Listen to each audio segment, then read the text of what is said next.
오늘 본문 말씀 마태복음 11장 16절에서 19절의 시작을 보면 이 세대를 하는 말이 나옵니다. 오늘 본문 말씀을 통해서 여러분과 생각하고자 하는 말씀의 제목을 이 세대 이렇게 정했다가 이 세대만 하면 너무 우리가 세대적인 얘기만 할 것 같아서 이 세대에 필요로 하는 믿음, 이 세대가 요구하는 믿음이 뭘까? 그 믿음을 가지고 이 세대를 잘 이기고 살아가야 되지 않겠는가? 그 얘기를 우리 함께 생각하시면서 은혜를 나누려고 합니다. 여기 세대라고 하는 말은 헬라어로 게네아라는 말입니다. 이 게네아라고 하는 말은 뿌리가 같은 족속이다. 혹은 30년으로 끊어지는 한 기간이다. 이렇게 얘기합니다. 이럴 경우에는 영어로 generation이라는 말을 쓰겠죠. 그런데 동시대의 사람들이라는 뜻도 가지고 있습니다. 이 동시대의 사람들, contemporary, 이 동시대의 사람들을 얘기하기도 합니다. 본문은 요한과 예수님이 살던 동시대의 이 세대라 그런 말을 하고 있는 것이지요. 이 말은요, 예수님께서 흔히 세상을 책망하실 때 이 세대라는 말을 많이 씁니다. 바울도 이 세대를 본받지 말라 그런 말을 많이 하고 있죠. 그런데 이 세대를 예수님께서 비유로 말씀을 하고 있습니다. 이 비유의 내용, 비유의 이유, 비유에 왜 이런 비유를 하셨는가 이렇게 보면요, 이 비유의 내용에 아이들이 장터에 앉아 동물을 먼저 부른다 하는 장면이 나옵니다. 여기 장터라고 하는 것은 그 당시에 공공장소로서 또 회의 같은 것도 하고 모든 사람들이 모여서 서로 나눔을 가지는 그런 장소를 장터라고 그렇게 했습니다. 물론 거기에서 상거래도 이루어졌지요. 사고 파는 매매도 이루어지는 경우도 있었지만은 대부분의 경우는 그 조그마한 도시국가 내지는 이 부락들이니까 그 마을의 사람들이 다 모여서 회의도 하고 이런 곳인데 아이들은 그게 놀이터란 말이죠. 어른들하고 다 봐서 놀이터를 하는데 동무들을 불러서 지금 한쪽에서는 야 이리로 와라 그리고 한쪽에서는 이리로 와라 그리고 지금 양편으로 갈라져서 부르는 그런 장면이 묘사되고 있습니다. 그런데 그 장면에서 한쪽에서는 피리를 불어도 너희가 춤추지 않고 이 피리를 불고 춤추는 장면은 뭘 연상시키는가 하면 이스라엘 지역의 그 결혼식 장면을 생각할 수 있어요. 결혼은 축하하고 즐겁고 기쁜 자리잖아요. 요즘 뭐 결혼식이 아주 뭐라고 그럴까요? 뭐 축제와 같은 그런 모습으로 결혼시키기도 하고 그렇게 합니다. 뭐 축가도 부르고 또 권면도 하고 많은 사람들이 이 서양 같은 경우에는 그 신랑 신부를 중심으로 해서 같이 이렇게 춤도 추고 그러잖아요. 그때 이스라엘 사람들은 피리를 불렀는데 피리를 불고 악기를 연주해도 춤추지 않았다. 아무도 나서고 있지 않다. 또 슬피 울어도 너희가 가슴을 치지 않았다. 아이들이 아마 이건 장례식 흉내를 낸 것 같아요. 그죠? 장례식을 치르는 장면인데 뭐 슬픔도 없고 곡도 안 하고 아주 이런 장면을 지금 예수님이 비유로 들고 있단 말입니다. 이건요, 뭘 얘기를 하는가 하면 철저한 무시, 철저한 멸시, 무관심, 혹은 너와 나는 일치되지 않는 불일치 이런 것들을 나타내지만은 더 중요한 것은요, 이 세대가 하나님의 은혜와 예수 그리스도의 은혜가 있음에도 불구하고 구원과 해방의 기쁨을 전하는 복음이 들려와도 들은 척도 하지 아니하고 또 회개하지 아니하고 정말 죽음에 이른다고 이렇게 경고하는 말이 왔는데도 가슴을 치고 애통하게 회개하지 않는 그런 모습을 지금 주님은 장터에 있는 아이들의 놀이에서 비유로 삼고 있는 것입니다. 그런데 중요한 것은 지금 우리가 살아가는 이 세대도 똑같아요. 그리스도의 은혜에 대한 기쁨도 없고 자기 죄악에 대한 안타까운 눈물도 없는 세대가 지금의 세대다. 정말 우리가 믿음 생활하면서 내 죄를 생각하면 하나님 앞에 이거 뭐 몇 날 며칠 울어도 될 것 같지 않은데 그래도 눈물이 나고 하나님 앞에 정말 안타까운 마음으로 회개하는 이 회개에 내가 조금 더 동참한 것도 없고 은혜를 받아서 매매에게 삶이 기쁨이 넘치고 참 이로 인하여 하나님께 영광을 올려드려야 되는데 그것도 뭐 대면되면 하고 이것이 현실이란 말이에요. 이것이 신앙적 무감각이요 또 그 당시에 종교 지도자들이 예수님과 세례 요한을 향한 내심의 멸시, 무관심, 무시예요. 나는 너희와 일치하지 않는다는 불일치가 있고요. 이렇게 무감각한 모습을 비유로 들었는데 이 무감각한 것이 어느 정도인가 하면 요한이 와서 먹지도 않고 마시지도 않으니까 그들이 뭐라고 하는가 하면 저 사람 귀신 들렸다. 금욕과 절제를 그렇게 슬픔의 귀신으로 우울한 귀신으로 매도해버린단 말이죠. 또 반대로 예수님은 모든 사람들과 함께 먹고 마시고 함께 울고 이렇게 같이 있으니까 그들은 뭐라고 말합니까? 그를 향하여서는 술꾼이다. 혹은 뭐라고 똑같이 표현을 하나요? 여기 보니까 먹고 마시며 포도주를 즐기는 사람이요 세류와 죄인의 친구로다. 이렇게까지 얘기하면서 죄인시하고 자기들과의 신앙의 다름을 인정하지 않고 있다는 것.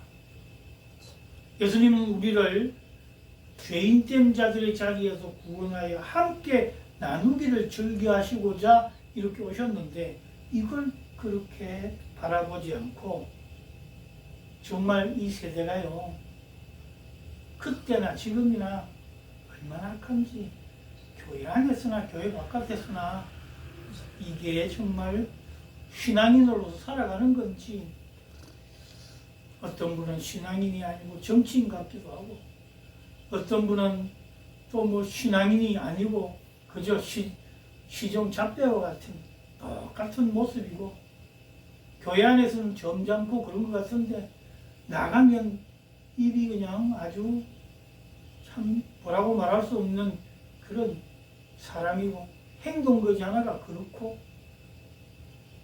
이런 모습들을 우리가 보면서 그 당시나 이 당시나 그 세대나 지금의 세대나 무엇이 다른가? 그래서요 이 세대에 우리가 어떤 믿음을 가지고 이겨나가야 될 것인가? 그것을 오늘 이야기하자고 제가 처음에 말씀을 드렸던 거예요. 자, 그래서 마지막에 보면 지혜는 그 행한 일로 인하여 옳다함을 얻느니라 그렇게 말하고 있습니다. 결론적으로 먼저 말씀을 드리면 행함이 옳은 믿음을 가지고 있어야 돼요. 우리 행함은 하나도 없이 믿음 생활하는 것 같지도 않는데 주야 주여 부르짖는다고 주님이 우리를 기뻐하실까요? 그렇지 않습니다. 광야에 외치는 소리가 있어 요한이 회개하고 복음을 믿으라고 그렇게 얘기해도 그냥 대면 하는 거예요. 그래서 제가 여러분에게 한 세 가지를 말씀드리려고 합니다. 첫 번째로는요, 나 중심의 주관적 신앙관에서 하나님 중심의 객관적 신앙으로 우리의 신앙을 옮겨가야 돼요. 우리는 너무 주관적 신앙만 갖고 있어요. 여러분 다 운전하시잖아요. 저도 오늘 아침에 이곳까지 오면서 운전을 해보는데 방향 지시등을 딱 켜고 깜빡깜빡 하면서 내 차선으로 들어오려고 합니다. 그럴 때 어떡합니까? 저 한 서너 차 앞에서 지금 들어가려는데 사람들이 잘 안 껴주고 쌩쌩 가죠. 그러면 우리는 뭐라 아이 좀 띄워주지, 저 사람 좀 띄워주지 그런다. 맞는 말이에요. 그런데 그 차가 조금 뒤로 밀리지 내 앞으로 들어오려고 그러면 왜 해필이면 내 앞이야 그러고 차가 갖다가 싹 앞에 갖다 붙인단 말이야. 이게 주관화된 나와 객관화된 나의 차이예요. 예수님의 말씀이 다 옳고 그래 맞아 그렇게 해야지. 근데 그게 내게 주관적으로 다가오면 이건 아예 주님의 법이 내 법이 안 되는 거예요. 그건 다 잊어버리는 거예요. 제가 예전에 어릴 때 학교 다닐 때 말이죠. 지금은 초등학교지만 그 당시 국민학교 때에 뭐 서로가 반에서 1, 2등을 다투는 라이벌들이 있잖아요. 그러면 시험에 딱 결과가 나왔는데 쟤도 95점 나도 95점이요. 하나씩 틀렸어. 그러면 내 하나 틀린 게 왜 틀렸는가? 그리고 그거 어떻게 해야 그 맞게 하는가? 그렇게 해야 되는데 그 당시에는 영어가 잘 못해서 그런지 잘 모르겠지만 그 문제의 답이 제가 기억하기로는 프랑스였는데 저는 아버지가 한학자셔서 그런지 몰라도 불란스라고 썼어요. 틀린 거 아니거든요. 그런데 그걸 틀렸다고 했어. 그러면 선생님 이거 불란스라는 말은 한자어에서 나온 거고 프랑스는 영어로 쓴 것이니까 외래어로 쓴 것이니까 그 당시에는 외래어 표현이 없을 때였으니까 이것도 맞는 거 아닙니까? 이렇게 해야 맞는데 그건 뭐 어차피 틀렸다고 하니까 어쩔 수 없고 야 너 시험지 한번 보자 갖고 와가지고 95점 맞는 것 중에 틀린 거 찾는 거 틀린 거. 응? 그래서 어떡하든지 걔를 90점 만들어놔야 내 속이 편안하다. 이게 아니에요. 여러분 다 함께 그냥 100점 먹고 다 있으면 되지. 다 주관적으로 다 내 생각만 가지지 말고 다 객관화해서 다 함께 신앙생활 잘하면 되지. 교회 안에 보면 제가 교회의 내용을 비판하려고 얘기하는 것이 우리가 그냥 그 당시에 유다 지도자들은 어땠어요? 자기가 오르니까 그 지도자들 사두개인, 바리새인, 서기관, 대제사장 그들의 신앙이 옳다고 생각했어요. 그러니까 자기의 신앙의 기준에 맞춰서 예수님이 저렇게 하든 세리온이 그렇게 하든 그건 못 견뎌요. 그런데 아까 제가 자동차 끼어드는 거 얘기했지만 이 사람들이 이 예수님이나 세례요한이 자기들보다 더 칭찬을 받고 높아지는 것을 견디지 못했단 말이에요. 그래서 아마도 그 당시에 예수님이나 세례요한이 종교 지도자들과 잘 타협하고 잘 합시다 이랬다고 한다면 또 상황이 달라졌을 수도 있어요. 그러나 예수님이나 세례요한이 죄를 보고 죄를 죄인이라고 말하지 않을 수 없는 거 아니에요? 그렇게 지적하는 것이 자기의 주관적으로 볼 때는 너희들 마음대로 해도 괜찮은데 그래 뭐 앞차고 뛰어들어도 돼. 그런데 나는 넘지 말아야지. 나는 너희들이 나는 넘지 말란 말이야. 교회에 새 식구가 옵니다. 얼마나 열심인지 열심으로 잘하고 있는데 그 사람 보고 그래 저 사람 잘하지. 그런데 그 사람이 어느덧 다른 사람들 입에서 당신보다 더 잘한다는 소리가 나면 그거 못 견디는 거예요. 그래서 아이고 들어온 지도 얼마 안 된 사람이 뭐 그러냐고 텃세 아닌 텃세를 받는 우리 신앙은요, 하나님으로부터 받은 우리의 신앙이 있다면 그 신앙의 중점 가운데에서 항상 신앙을 객관화해야 돼요.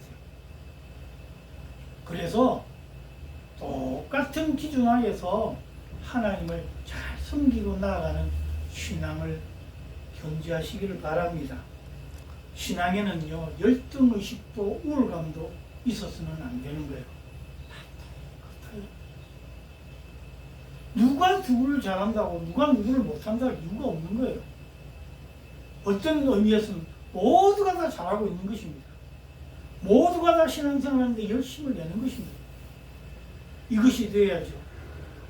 교회가 누구의 손에 의해서 움직여지고 누구의 시스템에 의해서 움직여간다. 그건 모르겠습니다. 제가 교회를 비판하는 것보다 우리의 개인 신앙을 갖고 얘기하자고요. 우리의 개인 신앙은 절대로 객관해요. 그래서 객관해서 바깥에서 나를 내려다 보면 난 죄인이야. 내가 무엇을 가진 게 있으면 내가 더 잘난 게 뭐가 있겠습니까?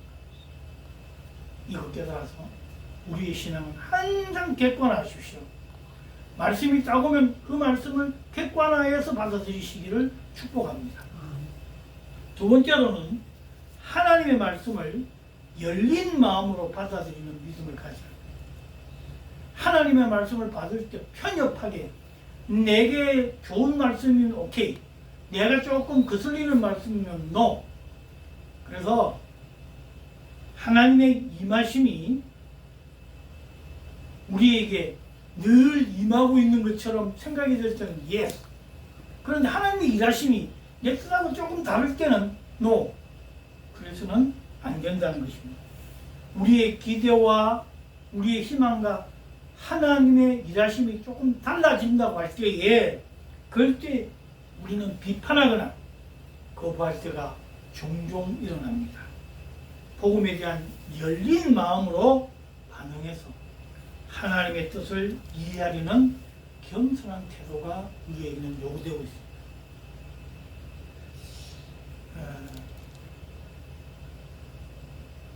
클랩 멘탈리티라고 하는 말이 있죠.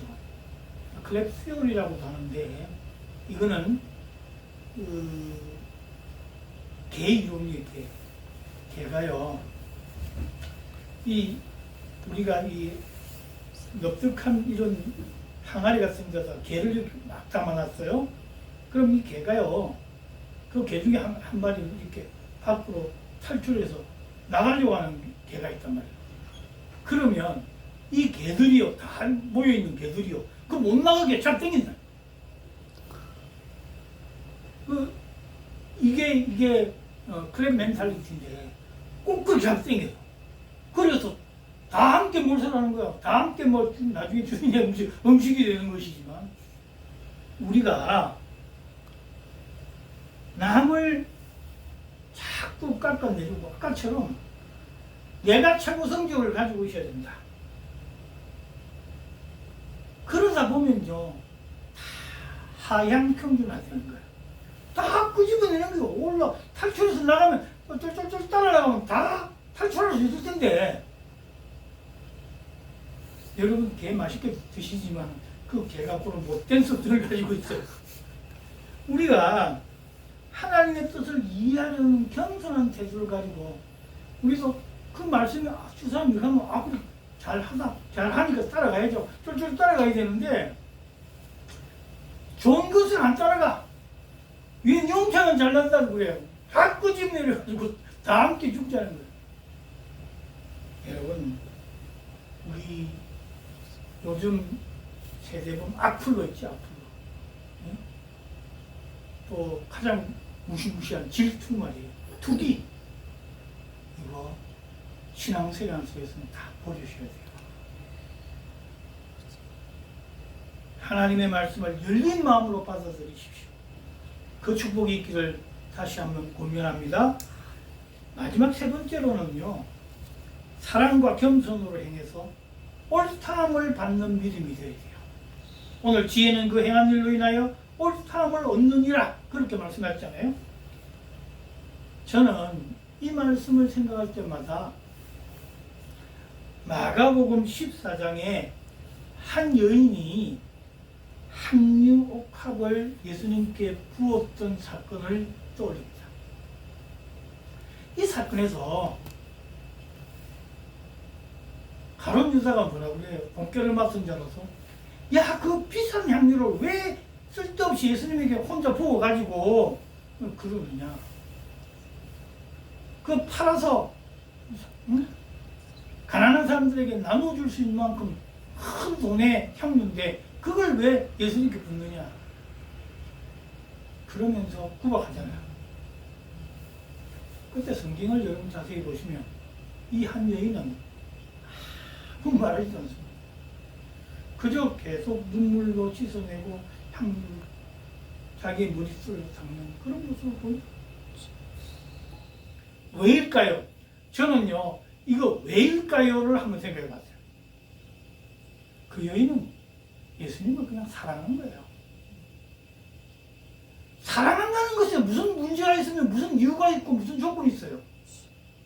사랑하기 때문에 그냥 하는 거예요. 내가 사랑하는 거 너무 좋으니까. 내가 이렇게 하는 것이 나는 행복하고 좋으니까 하는데, 거기에 물질의 양, 가치, 그게 무슨, 가장 자기는 이것이 가치 있는 일이고, 가장 좋은 일이라고 생각해서 하는 거예요. 우리의 믿음의 생활에 있어서도 그렇거든요. 사랑과 겸손으로 그 행함이 옳다함을 받는 것은 주변에서 뭐라고 하면 그거 안 관계없어요. 내가 하나님의 뜻 가운데 정말 기쁨으로 즐거움으로 하고 있는 거니까. 그럼 누가 말리겠어요? 여러분, 거기에는 아무런 조건과 이유와 질서가 있을 수가 없어요. 가부에 두렵던 어떤 분들은 이스라엘의 역사에 의해서 헤롯이 그 가난한 사람 돕는 일에 거기 하기 위해서 그렇게 갖다 놓고 역사적인 다 조금 다 필요 없어요. 그 여인은 말없이 자기 생활비 전체를 갖다 넣는 거예요. 왜 그래? 좋으니까. 내가 이렇게 하는 것이 마땅하고 좋으니까 즐거운 것이니까. 거기에 무슨 이유가 있냐 말이에요. 거기에 무슨 조건이 있으며 무슨 택배 걸 일이 있냐고 말이에요. 그런데 중요한 것은 뭔가 하면 이 두 사건에서 이 두 여인을 향하여서 예수님은 잘했다 칭찬하는 거예요. 다 몰라도 나의 장녀를 위해서 또 다른 사람보다 제일 많이 이렇게 열심을 내고 있다. 칭찬받잖아요. 하나님으로부터 옳다함을 받는 행위의 믿음. 이게 중요한 거지. 뭐가 우리가, 여러분, 사랑에는 조건 붙이면 사랑이 아니에요. 그건 비즈니스지. 그죠? 내가 좋으니까 이거 다 해주고 싶어. 다 해주고 싶어. 주님 앞에 옥합, 향유 이거 다 드리고도 이것도 모자라는 것 같아. 그 마음이야, 그 마음. 하나님의 뜻대로 행하는 데에 행동하여서 하나님께 옳다함을 받을 수 있도록 최선을 다하는 모습, 그거면 다시 더 이상 뭐가 있겠습니까? 우리는 너무 죄입니다. 신앙은요, 이 어려운 세대에 우리는 그저 좋으니까. 기부천사들 보세요. 그분들은요, 왜 당신이 안 먹고 그렇게 기부합니까? 나 이거 하는 일이 좋으니까요. 나 이거 나누기 좋으니까요. 그럼 끝이지. 그 이상 돈 뭐가 있어요? 당신의 생애가 그렇고 죄가 많고 그러니까 그거 갖다 주고 그렇게 하는 거 아니에요. 그거 그렇게 생각하시라고. 나는 이게 좋다고 말이에요. 오늘 세 가지 말씀드렸습니다. 정리하겠습니다. 첫 번째로는 나 중심의 주관적 신앙에서 하나님 중심의 객관적 신앙으로 바꾸자. 두 번째로는 하나님의 말씀을 열린 마음으로 받아들이는 믿음을 가지자. 마지막 세 번째로 사랑과 겸손으로 행하여서 주님으로부터 옳담을 믿는, 옳담을 받는 믿음을 가지자. 여러분, 여기에는 이유와 조건이 있을 수 없어요. 내가 마음이 열려있고 내가 사랑하고 내가 모든 것을 객관화해서 봐서 이것이 다 옳다고 들고 있는데 그러면 됐지. 그 이상은 없어요. 이 세대가 아무리 약한 세대로 바뀌고 이 세대가 우리를 아무리 조소하려고 해도 결국 예수님은 십자가에 못 박히셨으나 부활하셨고, 세례 요한은 모태에서 난 자 중에 이만큼 큰 자가 없다는 칭찬을 받았어요. 그거는 됐잖아요. 우리가 그것 때문에 예수 믿는 것이에요. 오늘 이 세대는 무감각한 세대예요. 남의 일에는 간섭 안 하고 내가 그냥 가는 세대예요. 그러나 여러분, 아직도 우리의 마음에 주님을 향한 이 열정을 사그라들이지 말고 주의 영광 가운데 이 모든 것을 다 올려드리는 저와 여러분 되시기를 주 여러분을 간절히 축복합니다. 아, 네. 말씀 생각하시면서